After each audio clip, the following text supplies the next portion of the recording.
ओ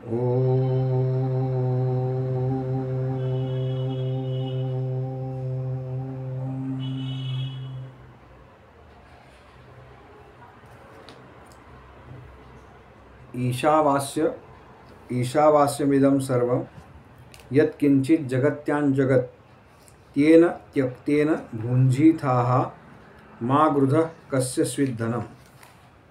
हा पहिला श्लोक जो आहे तो आपण पाहत होतो. त्यातलं भुज धातूचा जो उपयोग आहे त्याच्यावरती आपण थोडासा शंकराचार्यांनी कशा पद्धतीने त्याच्यावरती विचार केलेला आहे आणि त्याचा जो तेन त्यक्तेन भुंजीथाः हा हे पद जर चुकीच्या पद्धतीनं त्याचा विग्रह केला तर तशा अर्थानं ते घेता येत नाही. इथपर्यंत आपण पाहिलं आहे. यात आचार्य आपल्याला सांगतात की त्याग करायला सांगतात. आपल्याला माहिती आहे तिन्ही ऐषणांचा त्याग करायला सांगतात. म्हणजे द्रव्य, पुत्र आणि कीर्ती असा त्याचा अर्थ आहे. आपल्याला सगळ्यांना माहिती आहे की व्यवहारामध्ये अत्यंत महत्त्वाचं काय आहे म्हणजे व्यावहारिक याच्याकरता व्यवस्थित चालावा व्यवहार ह्या दृष्टीनं तर ते धन. तर आचार्य म्हणतात की या धनाची इच्छा कायम सगळ्यांच्या मनामध्ये असते. तर मुळात त्याची इच्छा का करावी असा त्यांनी विषय मांडला आहे. याचं कारण मुळात हे धन कुणाचं आहे असं ते म्हणतात.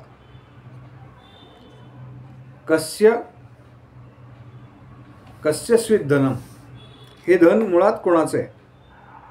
जर आपण असं मानलं की हे सगळं भगवंतांचंच आहे तर मग या सगळ्या ह्याच्यामध्ये हे धनसुद्धा भगवंतांचंच आहे. मग मी याचा लोभ कसा काय करायचा म्हणून शब्द आला पुढे मा गृध म्हणजे लोभ करू नका.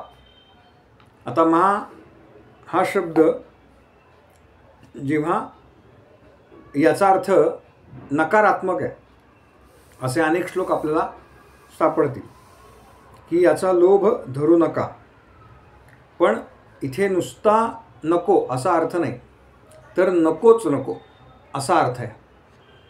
या अर्थाने आचार्यांनी याचं विश्लेषण केलेलं आहे. मा गृध म्हणजे मिथ्याविषयींची इच्छा धरू नका. नुसतं नका नाही तर नकाच धरू. च हा जो प्रत्यय येतो तर ती एखादी गोष्ट अधिक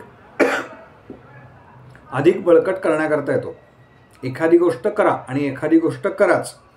तुम्ही अमुक एक करा आणि अमुक एक कराच. तर या च मध्ये जो आग्रह आहे तो आचार्यांना अपेक्षित आहे. म्हणजे काय तर आवश्यकतेनुसार किंवा आवश्यकता आहे तेवढं स्वीकारणं याला भोग म्हणतात. म्हणजे प्राप्त भोग म्हणजेच प्रारब्ध.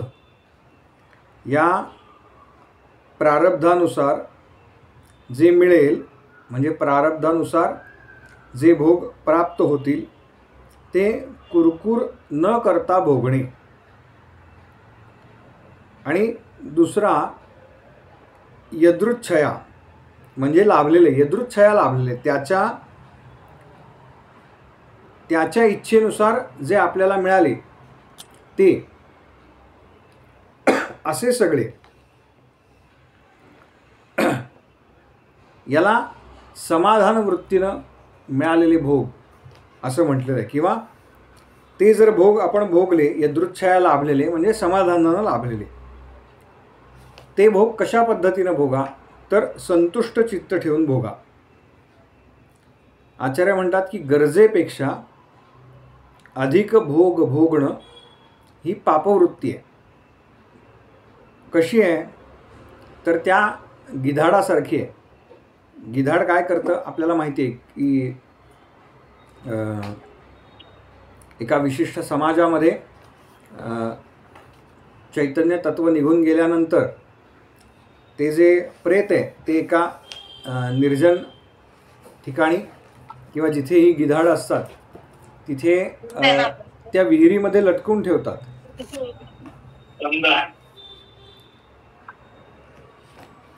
तर तशी वृत्ती ठेवू नका. मा याचा अर्थ धनतृष्णा ही त्या गिधाडासारखी असं आचार्य म्हणतात. म्हणजे काय तर मी हे उदाहरण नेहमी देतो की ती एक यादी असते बघा, ज्याच्यामध्ये जगातल्या सर्वात श्रीमंत व्यक्तींची नावं दिलेली असतात. तर पहिलं जे नाव आहे त्यालाही दुःख किंवा चिंता असते, आणि दुसरं जे नाव आहे त्याला सुद्धा दुःख, चिंता आणि काळजी अशा 3 गोष्टी असतात त्याच्याकडे. पहिला जो आहे त्याला काय असतं तर पुढच्या वर्षी माझं नाव पहिलंच राहील ना, म्हणजे ते दुसरं होणार नाही ना याची त्याला काळजी असते. आणि दुसरा जो आहे त्याच्या आणि माझ्या संपत्तीमधला फरक किती आकड्यांचा आहे हे सारखं त्याला सतावत असतं. आणि दुसऱ्या रेकॉर्डिंग पाठवतात ते जरा म्यूट करा.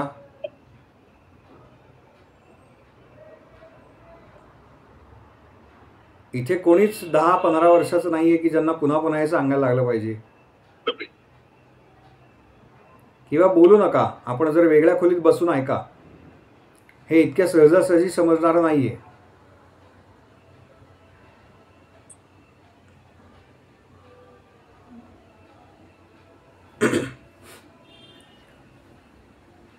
आणि दुसरा जो आहे त्यालाही काळजी असते, ही चिंता असते की माझं नाव पहिलं केव्हा येईल. म्हणजे कितीही जरी धन कमवलं तरी त्याची धनाचा जो लोभ आहे, वित्तेषणा ज्याला म्हणतात, ती आपली कधीही पूर्ण होत नाही. म्हणून इथे शंकराचार्य असा विचार मांडतात की मुळात हे धन कोणाचं आहे. आपल्याला जर वाटत असेल की मी जे सगळं कमवलं आहे किंवा मी जे सगळं जमा केलं आहे ते माझं आहे, तर जी वस्तू माझी आहे ती जाताना सुद्धा मला नेता आली पाहिजे. पण आपण तर पाहतो की जाताना सुद्धा काहीच नेता येत नाही. म्हणजे जे काही आपण आपतेष्ट जमा केलेले आहेत माझे माझे माझे म्हणून, ते काही बरोबर नेता येत नाहीत. आणि त्यांच्याकरता म्हणून जमा केलेली जी काही पुंजी आहे तीही बरोबर नेता येत नाही. स्वामी स्वरूपानंद याच्याबद्दल म्हणतात की माझे माझे म्हणून बांधी येले गाठी, परी ते शेवटी कामा नये. कन्यापुत्र वित्र आप्त गणगोत, सांडोनी समस्त जावे लागे. बहुतेक अनेक संतांचे आपल्याला या संदर्भातले अभंग सापडतील. प्रत्येकाने हेच सांगितले, कर्मानुगो गच्छती जीव एकहा. याचा अर्थ हे धन आम्हाला नेता येत नाही जे आम्ही जमा करतो. आता लौकिकातल्या धनाचा विषय वेगळा आहे, म्हणजे ज्याच्यात पैसा, सोनं, नाणं किंवा गाडी, बंगला या सगळ्या गोष्टी येतात. पण जर याच्यातच काय काय आपल्याला मिळालं या जगात आल्यानंतर बरं का, अगदी जन्मापासून विचार केला तर शरीर दिलं भगवंतांनी, इंद्रिय दिली, बुद्धी दिली, प्राण दिले. म्हणजे जो श्वासोच्छ्वास आपण करतो ती सुद्धा भगवंतांची एक देणगी आहे बरं का. ते धन आहे भगवंतांनी आपल्याला दिलेलं. आपण कोविडच्या काळात पाहिलं की ऑक्सिजन करता लाखो रुपये मोजायला लागत होते. पण त्या सगळ्याचा या धनाचा आपल्याला पत्ता सुद्धा नसतो. दैवी संपत्ती यापेक्षा वेगळी असते. ज्याला आपण धन हा फक्त लौकिकदृष्ट्या किंवा व्यावहारिकदृष्ट्या म्हणतो, पण एक गोष्ट आपल्याकडे आहे ज्याला आत्मधन असं म्हणतात. याचा ठाव ठिकाणा किंवा याचा पत्तासुद्धा आपल्याला लागलेला नसतो. याचं कारण आहे की ज्यांना ते आत्मधन शोधण्याची तीव्र इच्छा आहे ते या सगळ्यामध्ये कुठेही अडकत नाहीत.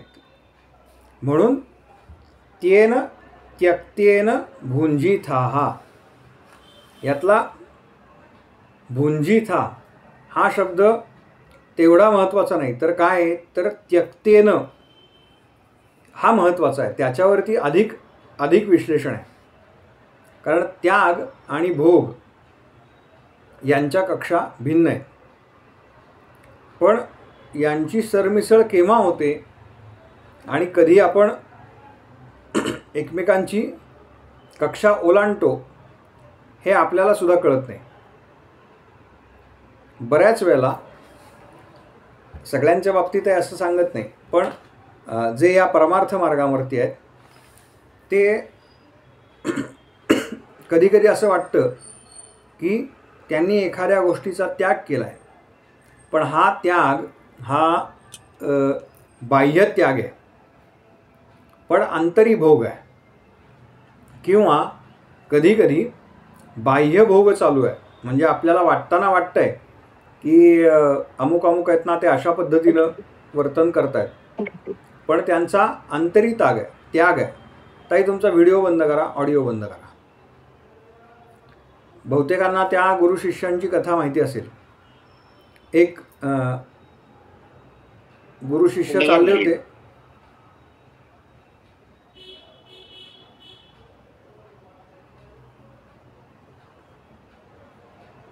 एक गुरु शिष्य चालले होते.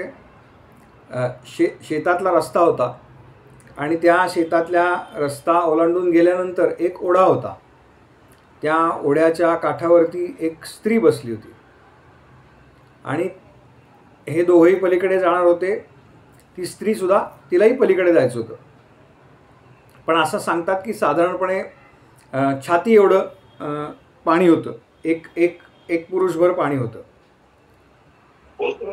तेव्हा ती म्हणाली की मला पण पलीकडे जायचं आहे, पण मला काय पाठवलंय व्हॉट्सअपवर? डिजिलॉकर बद्दल देत असलं कोणी करून कर, त्यावेळी खालीच कवी.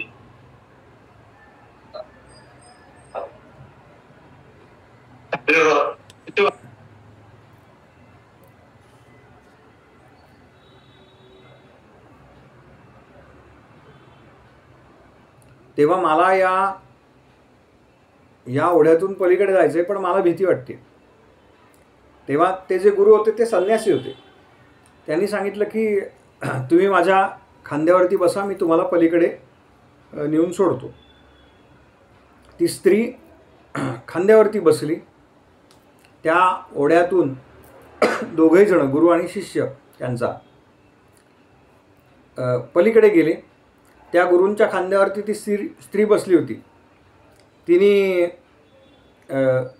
पलीकडे गेल्यानंतर ती उतरली, त्यांना नमस्कार केला, धन्यवाद वगैरे केलं आणि ती निघून गेली. हे यांच्या वाटेने निघून गेले. तो दिवस पार पडला. दुसरा दिवस गेला तसाच. आणि तिसऱ्या दिवशी त्या शिष्यानं गुरूंना विचारलं की गुरुजी एक प्रश्न विचारू का?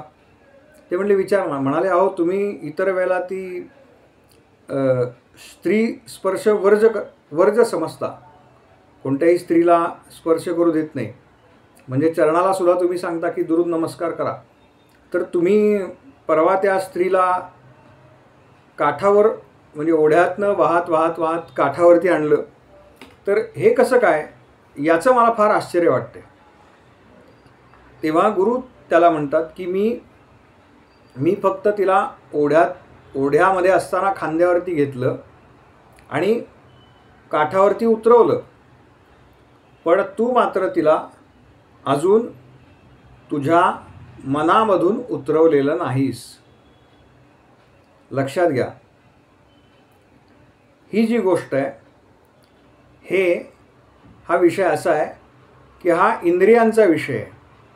एखादी गोष्ट आपण करतो तेव्हा ती इंद्रियांनी केली जाते, पण त्याहीपेक्षा अधिक दाहक विषय हा मनाचा आहे. कारण इंद्रियाचा प्रांत मर्यादित आहे. इंद्रियाकडून भोगले जाणारे भोग हे मर्यादित आहेत, पण मनाचा प्रांत हा फार मोठा आहे. मन क्षणात या ठिकाणी असतं, तर क्षणामध्ये आपण परदेशातल्या कोणा व्यक्तीचा, आपला नातेवाईकांचा फोन आला तर त्याच्यामध्ये इतकं रममाण होतो की जणू आपण तिथलेच होतो. आता तर या माध्यमातून व्हॉट्सअप कॉल किंवा व्हिडिओ कॉल यानं हे इतकं सोपं झालं आहे की क्षणात आपलं मन तिकडे जातं. मग ज्या गोष्टी शरीराद्वारे ज्याचा उपभोग घेतला जात नाही अशा गोष्टी ह्या मनाद्वारे भोगल्या जातात. आणि यावर कसं काय नियंत्रण ठेवायचं?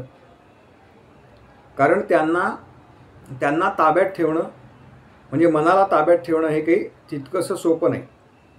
एखादा विषय मनातून बाजूला काढणं हे फार अवघड आहे. मग कशा पद्धतीनं ते करायचं? तर तो जो भोग आहे, ती जी वस्तू आहे त्याचं मिथ्यात्व मनाला पटवून देणं.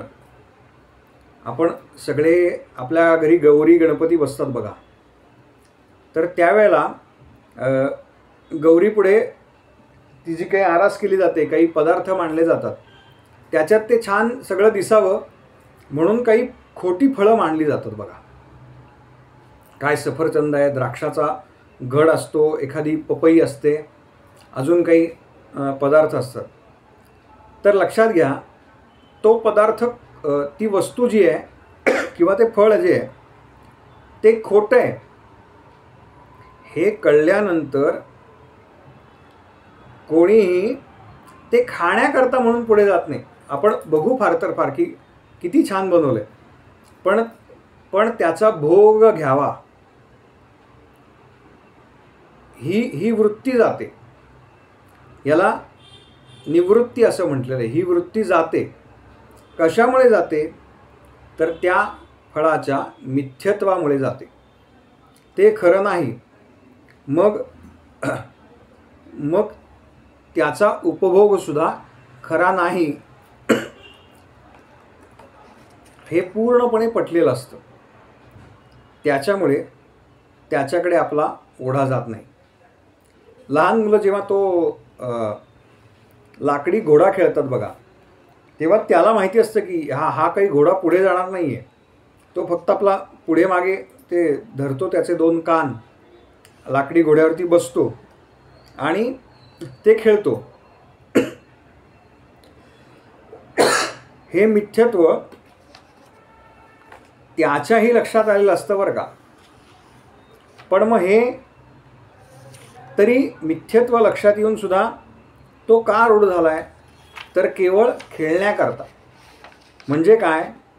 तर खेळण्याचा आनंद घेण्याकरता तो त्या खेळण्यावरती आरूढ झालेला आहे, त्या घोड्यावरती. कारण तो जरासुद्धा जागचा हालत नाही.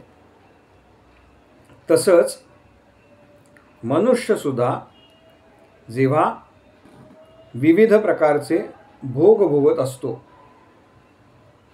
आणि जेव्हा त्याचं मिथ्यत्व तो ध्यानात घेऊन भोगत असेल, तेव्हासुद्धा बालकाला जशी आनंदप्राप्ती होते तशीच आनंदप्राप्ती आपल्याला होते.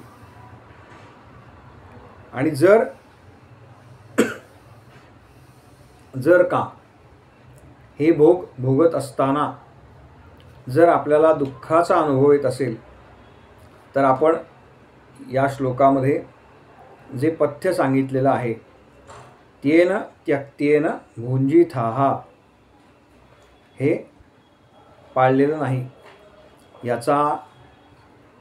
याचा योग्य तो विचार केलेला नाही. मग शंकराचार्य म्हणतात तसं आपल्याला त्याचा लोभ झाला आहे.